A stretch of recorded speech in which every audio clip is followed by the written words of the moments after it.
लो, आ गई महारानी। ऐसा भी क्या सामान लाना था जो सुबह आंख मलते ही बाजार की तरफ रवाना हो गई? भाभी, कल आप ही तो चीख रही थी कि घर का सारा सामान मुझे ही लाना पड़ता है, घर में किसी को भी किसी काम से कोई लेना देना नहीं है। अब मैं बाजार जाकर सामान ले आई तो आपको इस बात से भी तकलीफ हो रही है? देख रही हो माँ जी, अपनी बेटी की जुबान कैंची से भी तेज चलती है। और मयंक, आप तो कुछ कहेंगे नहीं अपनी लाडली बहन को? रेशमा, अपनी भाभी से ऐसे बात नहीं करते। चलो माफी मांगो। भैया, मैं क्यों माफी मांगू? आप भाभी से बोलिए ना कि हम पर कम हुक्म चलाया करे। हम इस घर की बेटियां हैं और आपकी पत्नी की ननद है, नौकरानी नहीं। लो, कर लो बात। इनकी भलाई के लिए कुछ भी बोलो तो इन्हें बुरा लग जाता है। इस घर में यही इज्जत है मेरी। देख लो माँ जी, आपकी बेटी किस लहजे में मुझसे बात कर रही है। सविता वहाँ से चली जाती है। मयंक को बहुत गुस्सा आता है, वो भी वहाँ से चला जाता है। फिर करिश्मा रेशमा को समझाती है। रेशमा, तुम्हें भाभी से माफी मांग लेनी चाहिए थी ना। लेकिन दीदी, मैंने कुछ किया ही नहीं, तो मैं माफी क्यों मांगू? हाँ करिश्मा दीदी, रेशमा दीदी जैसे ही घर में आई भाभी ही उन पर चिल्ला रही थी। हाँ, मैं मानती हूँ कि गलती भाभी की थी। मैं तो इसलिए बोल रही हूँ कि भाभी ने माँ को तो पूरी तरह अपने वश में कर लिया है। वो हमारी बात सुनती ही नहीं। मयंक भैया हमारे लिए हमेशा खड़े रहते हैं, इसलिए उनकी बात का मान तो तुम्हें रखना चाहिए था ना। कोई फायदा नहीं दीदी, कुछ दिनों की बात और है, भाभी उन्हें भी हमारे खिलाफ भड़का देंगी। फिर वो भी माँ की तरह हमारी किसी बात का विश्वास नहीं करेंगे। इसी तरह सविता अपनी तीनों ननदों को किसी न किसी बात पर परेशान करती रहती थी। एक दिन मयंक अपनी तीनों बहनों के लिए गिफ्ट लाया। क्या रेशमा, ये तुम्हारे लिए हार का सेट। रेशमा, तुम्हारे लिए सुंदर सी ड्रेस। और मनीषा, तुम्हें किताबें पसंद है ना, तुम्हारे लिए किताबें लाया हूँ। थैंक यू भैया। थैंक यू भैया। थैंक यू भैया। करिश्मा, तुम्हारा नेकलेस कितना सुंदर है। ये भैया कहाँ से ले आए होंगे? मैंने भैया को 3 दिन पहले फोन पर ये डिजाइन दिखाया था और आज भैया ये ले आए। सविता तो अपनी ननदों के गिफ्ट्स देखकर जल गई और करिश्मा का नेकलेस तो उसे भी बहुत पसंद आया था। अपनी बहनों के लिए कितना अच्छा नेकलेस लेकर आए हैं, मुझे कभी कोई गिफ्ट नहीं दिया। मैं आज ही ये हार चुरा लूंगी। रात में सविता करिश्मा का हार चुरा लेती है और इसी तरह उसे अपनी ननदों की जो भी चीज़ अच्छी लगती वो उसे मांगती नहीं, बल्कि रात के अंधेरे में चुरा लेती। इसी तरह दिन बीतते गए और सविता ने मयंक के दिल में भी उसकी बहनों के लिए नफरत पैदा कर दी। एक दिन मयंक ने करिश्मा और रेशमा के लिए रिश्ता देखा और ये बात उसने घर में सबको बताई। माँ, करिश्मा और रेशमा के लिए बहुत अच्छा रिश्ता आया है। वो लोग कल इन्हें देखने आ रहे हैं। आप और सविता मिलकर सारी तैयारी कर लेना। ये सुनकर करिश्मा और रेशमा खुश हो जाती हैं, लेकिन सविता सोचती है, अगर इन दोनों बहनों की शादी हो गई तो घर और बाहर का काम कौन करेगा? मनीषा तो 1 नंबर की कामचोर है, उससे तो किसी बात की उम्मीद लगाना ही बेकार है। मुझे इस शादी को रोकना होगा।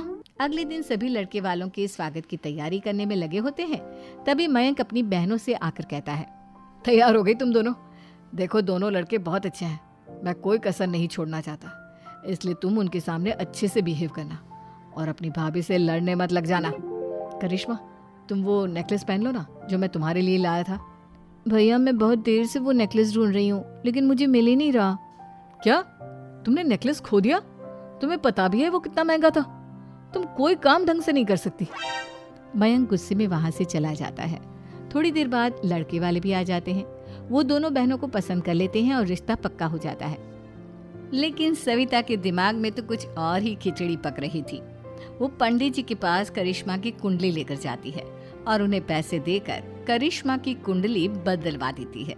जब लड़के वालों के पास करिश्मा की कुंडली जाती है तो वो दुर्गा को फोन करते हैं। बहन जी, हमने करिश्मा की कुंडली अपने पंडित जी को दिखाई थी।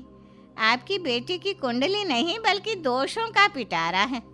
देखिए, मैं और मेरे पति इन सब बातों में बहुत विश्वास करते हैं, इसलिए हम आपकी बेटी से अपने बेटे की शादी नहीं करा सकते। इस तरह करिश्मा का रिश्ता टूट जाता है और सभी घर वालों को बहुत दुख होता है।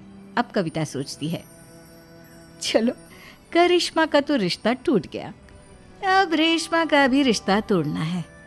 क्या करूं? अब सविता आवाज बदलकर किसी अननोन नंबर से रेशमा के होने वाले ससुराल में फोन करती है।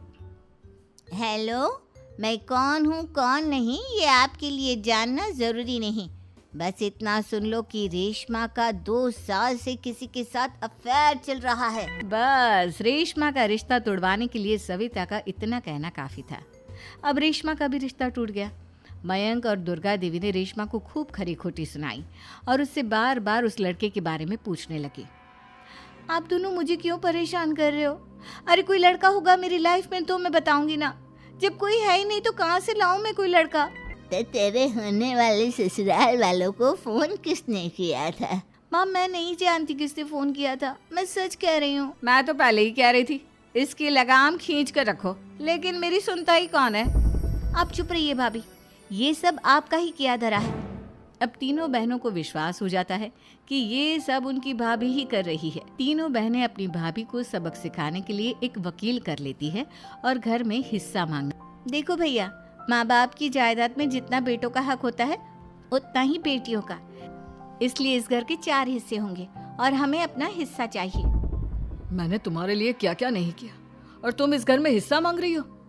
भैया, आप और माँ हम बहनों की कोई बात नहीं सुनते हो और भाभी हमारी शादी नहीं होने देगी क्योंकि उन्हें लगता है कि आप हमारी शादी में ज्यादा पैसा लगाओगे और उन्हें हम जैसी फ्री की नौकरानी कहाँ मिलेगी।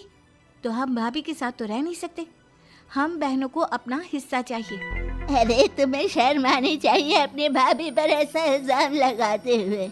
वो तुम्हारे बारे में कितना सोचती है। हाँ माँ, भाभी हमारे बारे में बहुत सोचती है। दिन रात बस यही सोचती रहती है कि किस तरह से अपनी तीनों ननदों को परेशान करूं और कभी मुझे पढ़ने भी नहीं देती।